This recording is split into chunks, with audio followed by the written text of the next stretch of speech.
Bonjour, c'est Ursula encore. Soyez bénis. Voilà, on est le 6 septembre 2018. Je viens sonner la trompette aujourd'hui encore et je viens nous encourager à mettre notre vie en règle et à ne pas, au fait, négliger les différents messages qui annoncent le retour du Seigneur. Il y a plusieurs personnes qui disent que ça a déjà été et que bon, il y a peut-être 100 ans, il y a 200 ans, on a cru que Christ viendrait et puis bon, c'est toujours les mêmes messages. Alors, moi, je pense que penser comme ça, c'est manquer de jugement parce que Dieu est celui-là qui déclenche euh, les choses. Et si vraiment on marche proche de lui, on aura cette révélation-là qu'on est effectivement dans les temps de la fin. Et Jésus-Christ a annoncé ça longtemps. Et nous sommes vraiment dans ces temps-là qui nous rapprochent vraiment de la venue de notre Seigneur. Et soyons des personnes sages. Ne faisons pas comme toutes ces personnes-là qui semblent être éclairées. Mais la sagesse veut que on se dise, et si c'était vrai? Alors, si on se dit, et si c'était vrai, on se prépare. Par contre, si on dit que non, tout ça c'est du bluff, on ne fait rien et on est surpris. Alors, donc, je viens vraiment nous encourager à sortir de cette négligence-là qui souvent frise un peu la paresse. Alors, donc, vraiment, considérons euh, les voies de notre Père, ayons de la crainte dans ce qu'il veut faire. Et venons devant lui, posons-lui des questions, il ne manquera pas de nous parler. Donc voilà. Alors aujourd'hui, je viens parler de nos églises ont été vendues. Alors, elles ont été vendues à qui? Et puis, comment est-ce possible? Évidemment, nos églises ont été vendues à la bête, à la bête et puis à tout son groupe, à toute cette équipe-là, alors qui au fait forme le dernier gouvernement sur notre terre, comme décrit dans Daniel, et Daniel qui a parlé d'un huitième gouvernement qui sera différent de tous les autres et qui va régner, et que après ce gouvernement-là, alors la fin va venir. Et nous sommes vraiment, nous voyons ce gouvernement-là vraiment en train de prendre forme, quoique depuis des décennies, c'est déjà en train ça s'est formé, parce que je pense que c'est dans Daniel que c'est dit que, non, plutôt, excusez-moi, c'est dans Apocalypse que c'est dit que la bête n'était plus, et puis là, elle est. Et puis, on s'est rendu compte que, en tout cas, les commentateurs pardon, se sont rendus compte que ça parle du royaume qui n'existait plus et puis qui a repris forme. Et, euh, et on voit tous ces royaumes-là aujourd'hui qu'on appelle le nouvel ordre mondial, qui règne en despote sur la vie des gens. Et donc, nos églises ont été vendues à cette bête-là, à tout ce système-là. Et euh, la preuve est que quand on regarde l'église de Jésus-Christ aujourd'hui, c'est une église qui n'a plus de force, qui n'a plus de puissance. C'est une église qui est vraiment tout simplement dénudée de tout ce qu'elle est appelée à être. Alors, comment est-ce possible? D'autant plus que Jésus a acquis l'église au prix de son sang. Alors, Colossiens 1, le verset 15 à 20 dit ceci: car en lui ont été créées toutes les choses qui sont dans les cieux et sur la terre, les visibles et les invisibles, trône, dignité, domination, autorité. Tout a été créé par lui et pour lui. Il est avant toute chose, et toute chose subsiste en lui. Il est la tête du corps de l'Église. Il est le commencement, le premier-né d'entre les morts, afin d'être en tout le premier. Car Dieu a voulu faire habiter toute plénitude en lui. Il a voulu par lui tout réconcilier avec lui-même, tant ce qui est sur la terre que ce qui est dans les cieux, en faisant la paix par lui, par le sang de la croix. Donc voilà, Jésus-Christ est la tête. Et puis c'est lui le commencement. Il est le premier-né d'entre les morts. Et Dieu a voulu que tout soit réconcilié par lui. Toute l'humanité, Dieu a voulu que tout soit fait en Jésus. Et c'est comme ça que Dieu à planifier comment sur cette terre-là on devrait vivre cette relation-là avec le Seigneur. Et puis, s'il y a un royaume, tout devait se faire en Jésus. Mais, malheureusement, nos églises ont pris leur voie. Et la preuve est que, aujourd'hui, dans nos églises, c'est rare qu'on parle de salut. Et si on parle de salut, alors c'est très rare qu'on parle de repentance. Et pour les 10 commandements, alors ne mentionnons même pas ça. Parce que c'est à peine si les gens parlent des 10 commandements, parce qu'ils vont te dire que les 10 commandements, c'est l'Ancien Testament.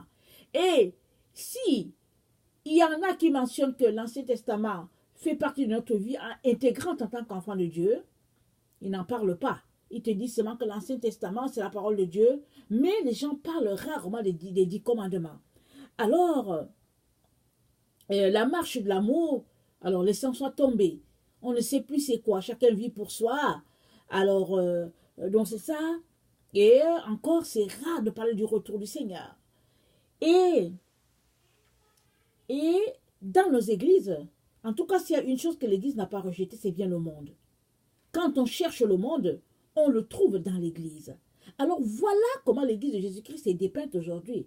Or, cette église-là, elle n'a rien à voir avec l'église que Jésus-Christ lui-même a fondée, qu'il a mis sur place. N'oublions pas que cette église-là est née avec la puissance du Saint-Esprit. Alors le Saint-Esprit est descendu et en un seul jour, alors 3000 personnes se sont converties par la prêche de Pierre. Alors c'est comme ça que l'église est née. Alors Jésus-Christ s'attend donc à ce qu'on puisse marcher sur les traces de cette église-là qui est à l'image de Christ. Mais nos églises ne sont pas pareilles. Elles ne sont pas comme l'église du 1er siècle. Et je pense que c'est dans Pierre, dans 2 Pierre 2,19, j'aimerais ça qu'on lise, s'il vous plaît. 2 Pierre 2,19. Alors, ça dit ceci. Excusez-moi. 2 Pierre 2,19. Attends, on va espérer que on va bien lire ça. Je commence où là? Ok. Ils leur promettent la liberté quand ils sont eux-mêmes esclaves de la corruption, car chacun est esclave de ce qui a triomphé de lui. Ok. Je vais lire au verset 17. Ces gens-là sont des fontaines sans eau, des nuées que chasse un tourbillon. L'obscurité des ténèbres leur est réservée. Avec des discours enflés de vanité, ils amorcent par les convoitises de la chair, par les dérèglements, ceux qui viennent à peine d'échapper aux hommes qui vivent dans l'égarement. Ils leur promettent la liberté quand ils sont eux-mêmes esclaves de la corruption, car chacun est esclave de ce qui a triomphé de lui. Alors nos églises sont esclaves. C'est-à-dire que les gens sont remplis dans l'enceinte. Et ceux-là qui prêchent leur promettent la liberté, alors que eux-mêmes, ils sont esclaves de ce qui a triomphé d'eux. Alors comment un esclave de quelque chose peut délivrer quelqu'un d'autre? Alors si leur esclavage n'est pas la même que un esclavage, si leur esclavage n'est pas le même que ceux des membres de la congrégation, toujours est-il qu'ils sont esclaves de quelque chose. Les uns sont esclaves de la télévision, les autres sont esclaves de l'argent, les autres sont esclaves du luxe, et puis de toutes sortes de péchés. Et les voilà rassemblés ensemble. Et ils ne parlent plus de péché, ils ne parlent plus de repentance.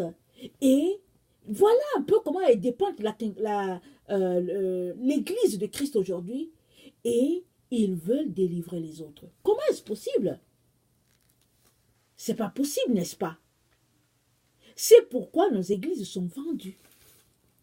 Parce qu'elles font exactement comme ce qui se passe dans les loges, dans les organisations franc-maçonniques et leurs dérivés. Parce que dans ces milieux-là, alors on parle des biens matériels, on parle de l'importance de la communauté, on parle de comment chacun a une opinion qui est importante et on ne devrait pas taire l'opinion de l'un au profit de l'autre, donc on ne devrait pas taire l'opinion de quelqu'un par rapport à ce que Dieu dit. Alors que Dieu a dit ne discutez pas les opinions, c'est dit dans la parole de Dieu. Mais aujourd'hui dans nos églises, on dit non, chacun est important. Alors quand il y a quelqu'un qui est là, qui dit non, au fait Dieu m'a appelé à faire ceci, non, on veut tout simplement que la personne se taise. Ou bien chacun est roi, chacun est important, si bien qu'on a noyé Dieu dans son message. On ne veut rien entendre du message de Dieu parce qu'on est aussi important que Dieu. On a autant de valeur que Dieu. Et en plus de cela, on pense que ce que Dieu dit, c'est trop dur. Alors, on l'a allégé. Alors, on a laissé vraiment la lassitude et puis la froideur intégrer l'église de Jésus-Christ petit à petit, si bien que comment quelqu'un peut-il se lever au sein de cette église-là, dénoncer les choses que Jésus-Christ déteste si lui-même, il n'est pas transformé, il n'est pas converti, si lui-même ne voit rien à sa vraie manière de vivre. Alors voilà comment les enfants de Dieu vivent aujourd'hui. Voilà pourquoi ils sont vendus. Ils sont vendus au nouvel ordre mondial, avec son système, parce que l'ossature de l'église de Jésus-Christ, c'est les 10 commandements. C'est la sainteté, c'est la pureté, mais c'est basé sur les 10 commandements. Rappelez-vous, quand Dieu a voulu changer Israël, Dieu l'a d'abord fait sortir de l'Égypte, parce qu'Israël ne pouvait pas vivre dans ce milieu pollué-là. Alors Dieu est parti dans une marche d'amour avec son peuple dans le désert. Et là, dans le désert, il a longé, il a marché longtemps avec eux, et à un moment donné, il voulait plus de proximité avec eux. Alors il a attiré Moïse à la montagne, et quand Moïse est allé là-bas, Moïse est resté 40 jours, et Moïse est descendu avec des tablettes d'or. Alléluia! Et cette tablette d'or-là, appelée 10 commandements, était ce qui liait le peuple à l'Éternel. Parce que Dieu a bien vu qu'ils ont vécu en Égypte, ils ont perdu tout ce que leurs aïeux leur a appris. Alors, ils se sont retrouvés à faire comme ces peuples païens versés dans toutes sortes de mysticisme. Alors, Dieu les prend à part et il leur dit comment se comporter. Il dit, écoute Israël, l'Éternel ton Dieu est le seul Dieu, tu n'auras point de ton Dieu devant ma face. Ça, c'est le premier commandement qui est sorti. Et il a donné des commandements. Et il a dit, vous devez observer cela pour être agréable à l'Éternel. Donc, voilà comment Dieu a établi la base pour toute personne qui s'approcherait de lui. C'est pas seulement pour les Juifs, mais pour toute personne qui voudrait bien de ce Dieu des Juifs-là. Alors, ça n'a pas changé. Jésus-Christ a dit quoi? Il a dit, je suis venu non pour abolir, mais pour accomplir. Alors, qu'est-ce qu'on a fait aujourd'hui dans nos églises? On a enlevé les 10 commandements, on a mis ça en arrière, on a jeté ça. Et on vient parler de club. On vient parler de comment on peut être bien ensemble. Alors, on donne souvent des annonces et des choses qui vraiment n'ont rien à voir avec ce que Dieu attend de son peuple. Et on vit dans une sorte, de lassitude spirituelle, et ça, on est fade dans notre foi, et on est là, on espère que si Jésus-Christ vient, il va nous prendre. Mais qu'est-ce que Jésus-Christ a dit? Il a dit, tu n'es ni chaude, tu n'es ni froide, je te vomirai. Alors, à une telle église, Jésus-Christ dit, je te vomis. Parce qu'une telle église, c'est une église qui est vendue aux choses de ce monde, vendue à tout ce qui se passe autour d'elle, parce qu'elle veut faire comme les autres. Regardez, Israël voulait un roi. Alors Dieu leur a dit, non, moi je serai avec vous, c'est moi qui vais vous diriger. Il dit, non, on veut un roi, on veut faire comme les autres nations. Alors Dieu a choisi un roi pour eux, et Dieu, il voulait un roi, et puis finalement, ok, Saül a été choisi. Alors qu'est-ce qui s'est passé? Dieu a laissé aller les choses, et petit à petit, Saül a montré, son cœur. Son cœur n'était pas un cœur craintif devant l'Éternel. Parce que quand le moment est venu de respecter ce que Dieu a appelé sacré, Alors Saül l'a pris comme quelque chose de vil. Et pour cela, il a été châtié par l'Éternel. Alors, c'est la même chose aujourd'hui. Au fait, Dieu veut une proximité avec nous, mais nous, on veut faire comme les autres gens, comme les autres peuples, parce que ce qu'ils font, ça nous plaît. Dieu dit de se couvrir la tête. Il dit aux femmes, mais la femme veut laisser les chevelures, parce que bon, elle a de beaux cheveux, elle veut laisser ses cheveux bien arrangés, curlés, et puis en tout cas, vous comprenez ce que je veux dire, les femmes. Alors, on veut ça, et on arrive, et puis on est assis, et puis tout ça, la Bible appelle ça la séduction. C'est pourquoi l'Église de Jésus-Christ aujourd'hui est sans puissance. Parce qu'elle ne veut pas se plier à ce que son maître a dit. On vient de lire, Jésus-Christ est la tête de l'Église. Alors s'il est la tête et que l'Église est le corps, ça veut dire que l'Église doit suivre ce que Jésus-Christ dit. Alors si nous ne sommes pas prêts à suivre ce que Jésus-Christ dit, pourquoi nous appelons-nous son épouse? Nous ne sommes pas son épouse. Voilà pourquoi le Seigneur appelle une telle église une prostituée. Alors, dans Apocalypse 18, je vais lire ça, c'est dit quelque chose de très frappant. C'est dit, après cela, je vis un autre ange descendre du ciel. Il détenait un grand pouvoir et toute la terre fut illuminée du rayonnement de sa gloire. Il cria d'une voix forte, elle est tombée, la grande Babylone, et elle qui est devenue un antre de démons, repère de tous les esprits impurs, repère de tous les oiseaux impurs et détestables, car toutes les nations ont bu le vin de sa prostitution furieuse. Les rois de la terre avec elle se sont livrés à la débauche, et les commerçants de la terre ont fait fortune grâce à son luxe démesuré. Donc voilà, dans une autre version, on parle de la prostituée, ici on parle de Babylone, dont c'est cette ville-là et tout, antique, mais ici c'est dans le sens figuré. Alors, l'église de Jésus-Christ, qui ne marche pas strictement selon Jésus-Christ, est appelée aujourd'hui une prostituée, et elle fait les choses de Babylone, elle est qualifiée de Babylone, parce que elle vit selon le monde, elle aime les choses du monde, et la Bible nous dit que cette ville-là sera jugée. Et Dieu dit à ses enfants, sortez du milieu d'elle. Il annonce, il dit sortez, parce qu'elle sera jugée et ça va frapper. Mais pourquoi est-ce qu'elle sera jugée?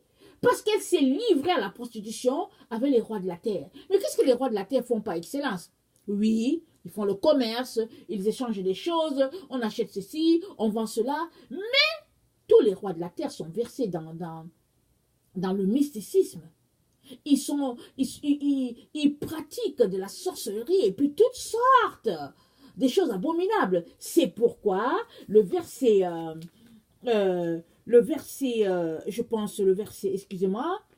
verset 3 dit, non pas le verset 3, le verset 2 dit, repère de tous les esprits impurs, repère de tous les oiseaux impurs et détestables. Alors les esprits impurs, les oiseaux impurs, détestables, ce sont ces choses-là qui servent à faire de la sorcellerie. Alors voilà un peu ce que les rois faisaient avec elle. Bon, maintenant on peut dire que oui, l'église de Jésus-Christ, elle n'est pas sorcière. On peut dire que non, peut-être qu'elle manque de puissance, mais sorcellerie, il ne faut pas exagérer. Il y a les églises qui pratiquent la sorcellerie, diront certains, mais ce n'est pas toutes les églises qui pratiquent la sorcellerie. Diront d'autres. Mais je vais vous dire une chose. Aujourd'hui, l'église de Jésus-Christ pratique la sorcellerie si elle ne marche pas strictement sur le Seigneur. S'il y a une dénomination ou bien un groupe d'enfants de Dieu qui ne marchent pas strictement selon le Seigneur Jésus-Christ, ils sont en train de pratiquer la sorcellerie. Je vais vous dire pourquoi.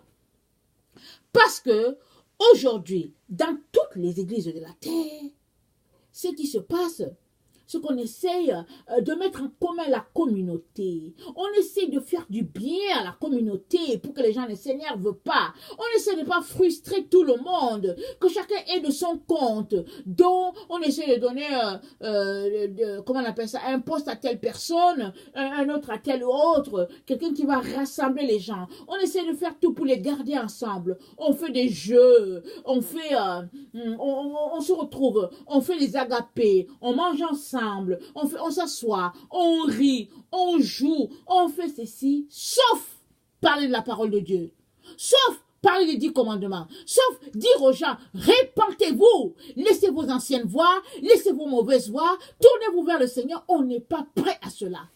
Et ça, c'est de la sorcellerie. Pourquoi? Parce que dans 1 Samuel 15, Dieu dit, Dieu prend-il plaisir à la désobéissance? Dieu ne prend pas plaisir à la désobéissance. Et il dit que la désobéissance, elle est comme la divination. C'est ça que Dieu dit. Parce que ce qui intéresse Dieu, c'est l'obéissance à sa parole. C'est ça, obéir à la parole de Dieu. Si tu ne prends pas plaisir à l'obéissance, alors Dieu qualifie la désobéissance de divination. Alors la divination, c'est quoi? C'est la sorcellerie, c'est voir les marabouts, c'est faire des fétiches, c'est faire, comment on appelle ça, du vaudou. Toutes ces choses-là, c'est la divination. C'est pourquoi les églises sont dans la sorcellerie. Voilà pourquoi. Parce qu'elles ne veulent pas obéir au commandement de Dieu. Elles ne veulent pas faire ce que leur papa a dit. Elles font ce qu'elles croient être bien afin que les gens soient bien. On les maintient bien dans un profond sommeil. Ils viennent y s'asseoir les dimanches. Ils attendent de voir comment on va leur lancer une blague et puis ils vont rire. Comment on va les entretenir et puis ils vont se sentir bien. Voilà. Mais lève-toi et parle-leur, dis-leur, répentez-vous, il y a un péché, tout le monde sera paniqué, tout le monde va dire, oh, la personne n'a qu'à se taire, elle n'a qu'à se taire, elle fatigue les gens. Alors que c'est de ça qu'il est question. L'église de Jésus-Christ, c'est une église pure, sans tache ni ride. C'est une église qui pratique la repentance. C'est une église qui a accepté le message de son Sauveur et qui a dit, je veux marcher selon tes principes jusqu'au bout. C'est pas une église qui se prostitue avec le monde. C'est pas une église qui marche selon ses voies et qui veut que Jésus-Christ la bénisse. Voilà pourquoi Jésus-Christ, à un moment donné, descend dans Apocalypse 18 par un ange et il y a illumination. On dit, dans Apocalypse 18, c'est dit, après cela, j'ai vu un autre ange descendre du ciel. Il détenait un grand pouvoir. Et toute la terre fut illuminée du rayonnement de sa gloire. Il cria d'une voix forte. Elle est tombée. Elle est tombée, la grande Babylone.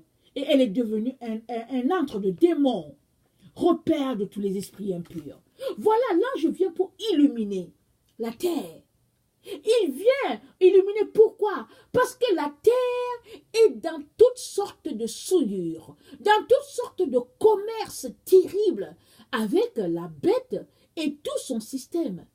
Alors, commerce, sorcellerie, mondanité, vantardise et toutes sortes d'abominations. Alors, voilà, et l'ange vient par la gloire que Dieu met entre les mains de cet ange-là. La terre est illuminée et subitement, elle se rend compte que, wow, il y a quelque chose. Parce que quand on est illuminé, on se rend compte de sa saleté. On se rend compte de sa faiblesse. On se rend compte de ce qu'on a fait comme abomination. Alors, l'ange la descend pour juger. Et avec le Seigneur, ce qui est bien, c'est qu'avant de te juger, il va d'abord c'est-à-dire que tu auras la pleine connaissance de ton péché. Avant que Dieu se mette à te dire que tu as fait cela, tu auras la connaissance de ton péché et tu vas te repentir. C'est comme ça qu'on vient au Seigneur. Parce que quelqu'un qui n'a pas de péché ne se répand pas. Il ne demande pas au Seigneur d'entrer dans sa vie. Seul celui-là qui a une révélation de son péché, qui a une révélation de son état, se rend compte que, oups, il a déconné et il a besoin du Seigneur. Alors, seule une telle personne est illuminée et vient devant le Seigneur à genoux pour demander vraiment de l'aide et de demander de la repentance. Donc, nos églises ont été vendues. Elles ont été vendues au système du nouvel ordre mondial. Alors, et puis voilà, regardez, j'aimerais ça qu'on lise. Je pense que c'est Apocalypse 17. Excusez-moi, il faut que je retrouve rapidement le verset. Ok. Apocalypse 17, à partir du verset 8, c'est dit, la bête que tu as vue était, elle n'est plus. Elle va monter de l'abîme pour aller à la perdition. Les habitants de la terre, dont le nom n'est pas écrit dans le livre de vie depuis la fondation du monde, s'émerveilleront en voyant la bête, car elle était et elle n'est plus, et elle viendra. Et au verset 12, non pas au verset 12, au verset, attendez, il faut excusez-moi.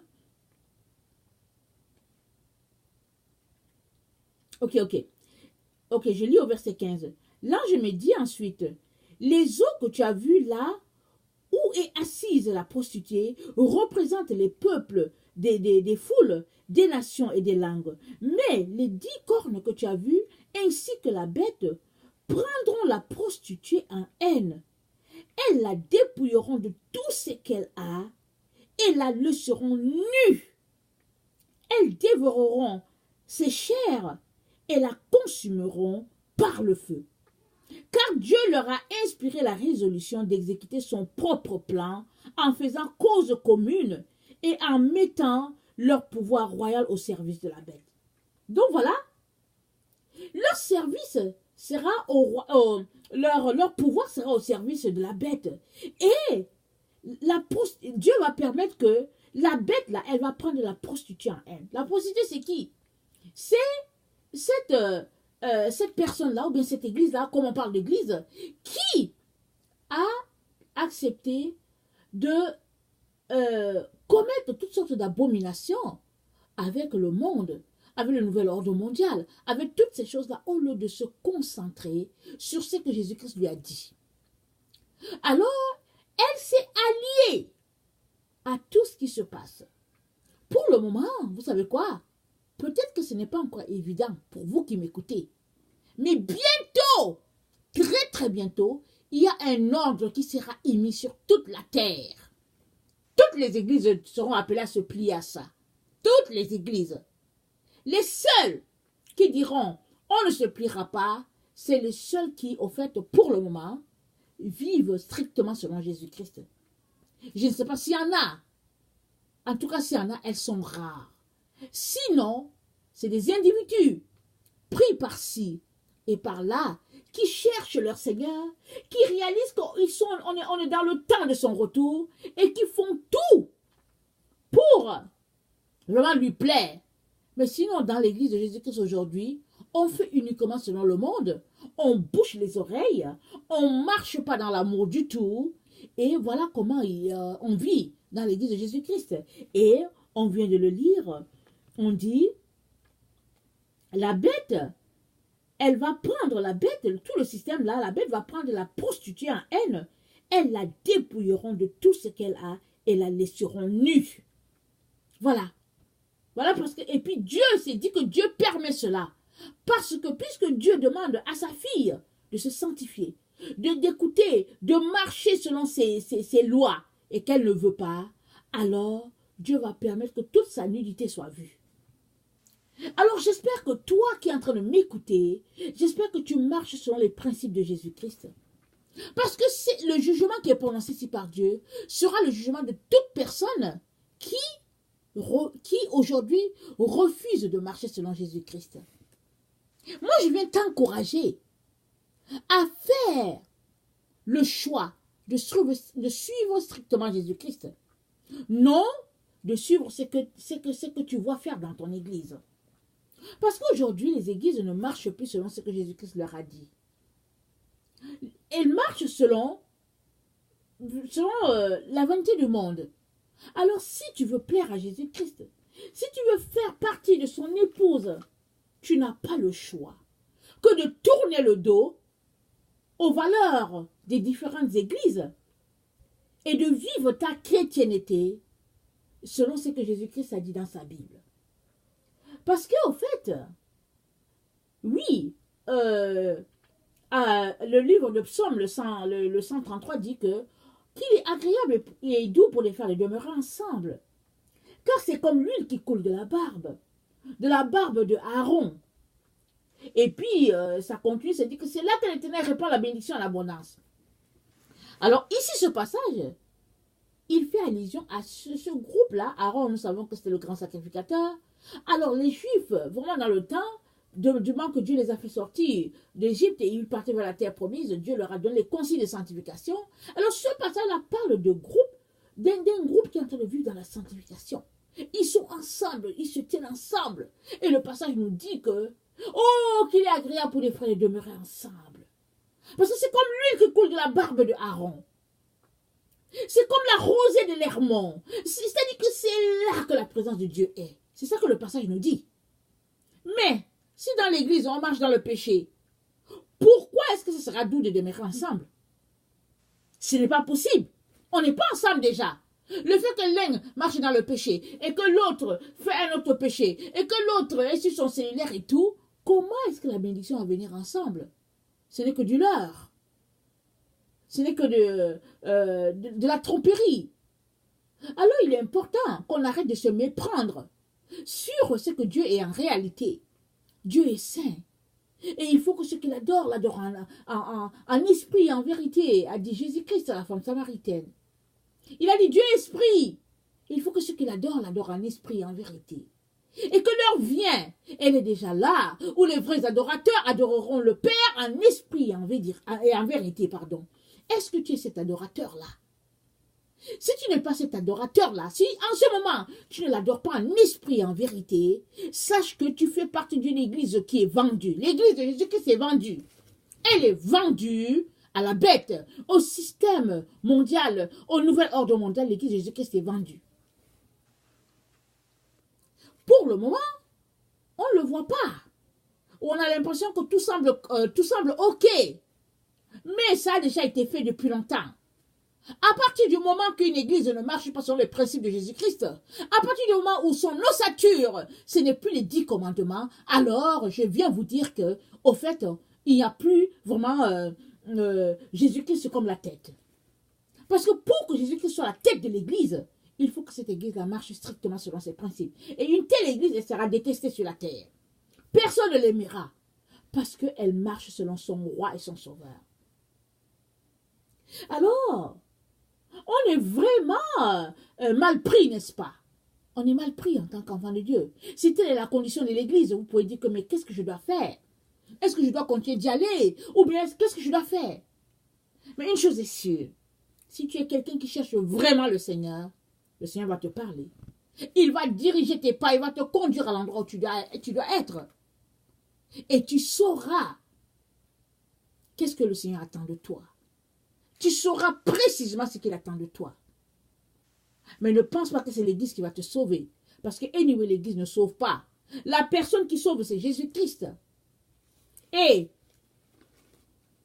si tu lui as donné ta vie et tout ton être, il va te dépouiller de tout ce qui est impureté, parce qu'il va te montrer, point par point, les choses que tu dois laisser pour être complètement transformé comme lui, à sa ressemblance.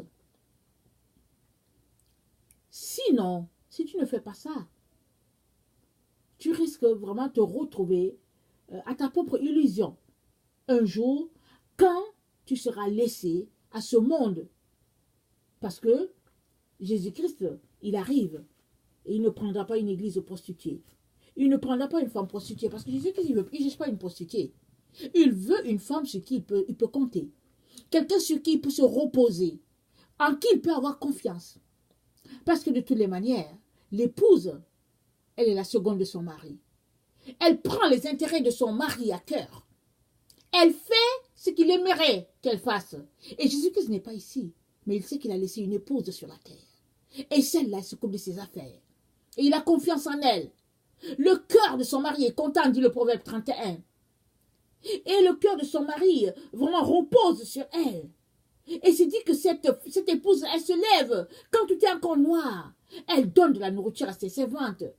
Et puis, elle pense à un champ, elle l'acquiert. Elle l'acquiert. Tout ce qu'elle touche lui réussit.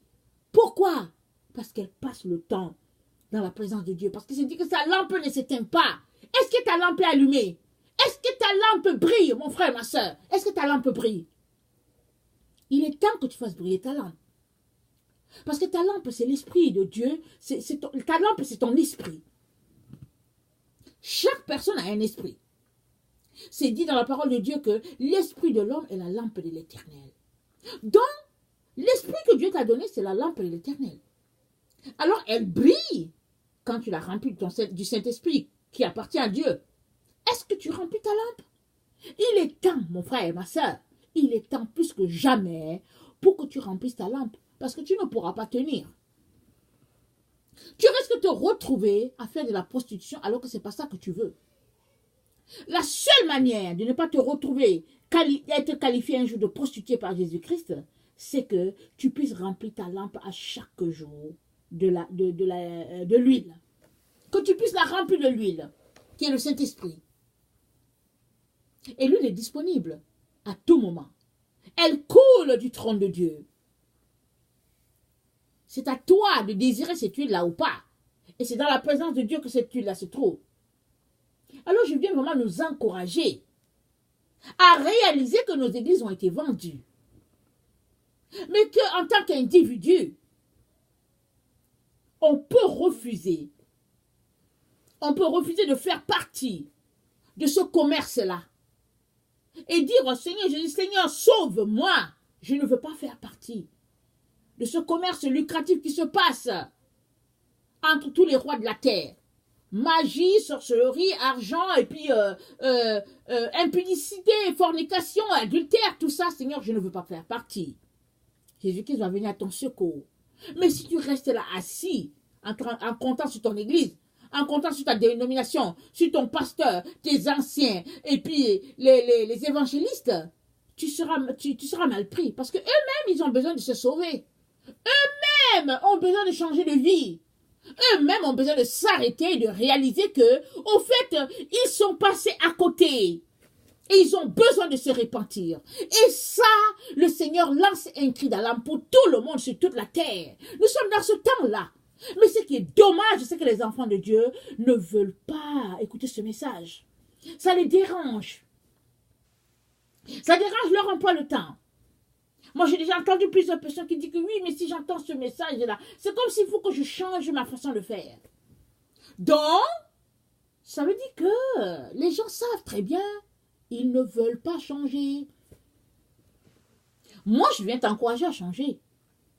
Je viens t'encourager à laisser aller ce raisonnement-là. Et à désirer changer. Et à soupirer à changer. Et à crier à Dieu pour qu'il t'aide à changer.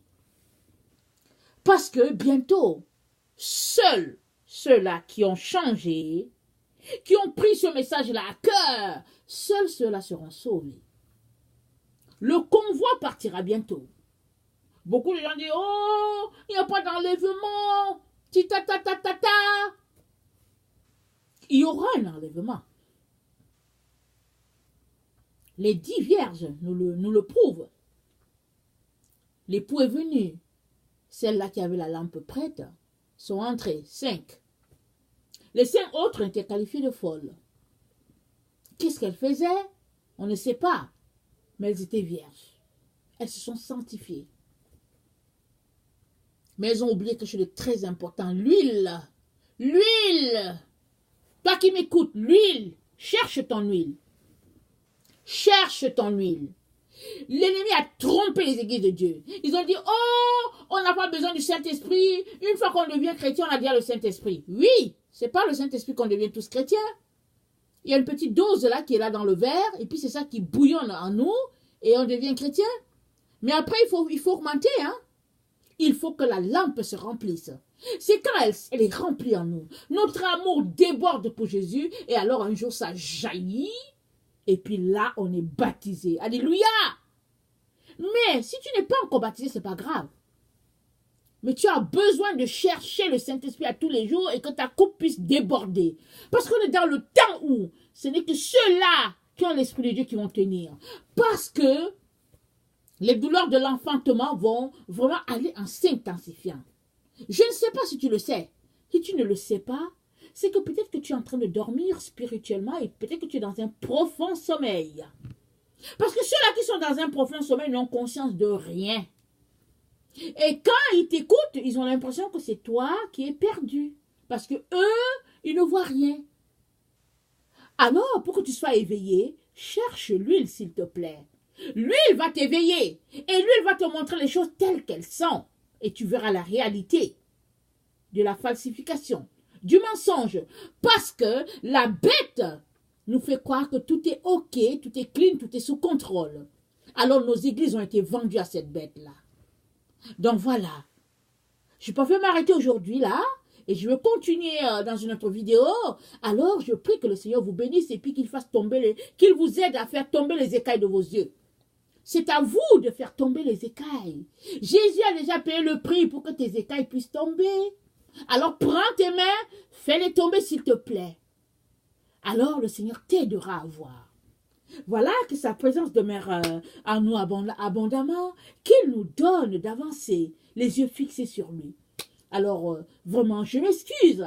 Alors, si, peut-être que tu penses que je parle avec beaucoup de force, peut-être, mais c'est ce que le Seigneur me donne d'apporter, afin que ta vie soit transformée, afin que ta vie soit changée, afin que tu puisses goûter à la source d'eau qui ne tarit jamais. Que le Seigneur vous bénisse en abondance et qu'il vous baptise de son feu. Si toi, tu ne connais pas Jésus, Jésus est venu aussi pour toi. Pas pour les chrétiens seulement, pour toute l'humanité. Donne-lui ta vie et il te sauvera. Parce qu'il n'y a pas de religion qui peut te sauver. Seul Jésus sauve. Alors soyez bénis. Je vous aime beaucoup. Dieu davantage. Merci.